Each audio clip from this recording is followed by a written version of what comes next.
అంతే కదా, పుస్తకాలే ఆధారం. రిఫరెన్స్ అనేది ఆధారం. అంతే కదా. అంత ఇంకొక పెద్ద విషయం మీకు దేవుడినే చెప్తా. బైబుల్ రిఫరెన్స్ చేస్తుందే పుస్తక ఆధారం. ఇప్పుడు రామాయణం ఏవి ఆధారాలు లేవండి అని అంటే కనుక నా పరిభాష ప్రకారం ఏ ఆధారము లేకపోవడమే ఆధారం. అది ఎంతో ప్రాచీనమైనది అని చెప్పడానికి. అంత ప్రాచీనం కాబట్టి ఆధారం లేదు. లక్షల సంవత్సరాలు మీకు లక్షల ఏళ్ల ప్రాచీనమైనది కాబట్టి ఆధారం. అవును. ఆధారం అంటే ఏమిటి? వీళ్ళ లెక్క ప్రకారం రాముడు తిరిగిన భవనాలు ఇవన్నీ కూడా ఎక్కడ ఉంటాయండి? 2000 3000 ఏళ్ల క్రితం కట్టినవే ఇప్పుడు ఉండటం. అవును, 100 ఉండట్లే. అవి పైగా ఉండవు కూడా.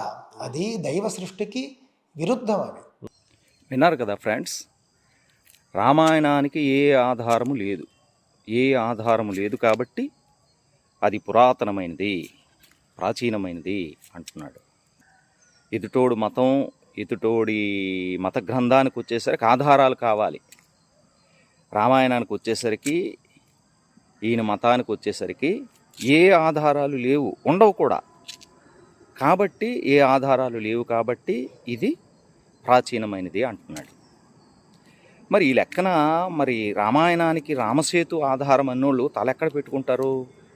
ఇదిగో సంతోష్ ఘనపాటి గారు చెప్తున్నారు కదా, ఏ ఆధారాలు ఉండవు కూడా, ఏ ఆధారాలు లేవు కాబట్టి రామాయణం ప్రాచీనమైనది అంటున్నాడు.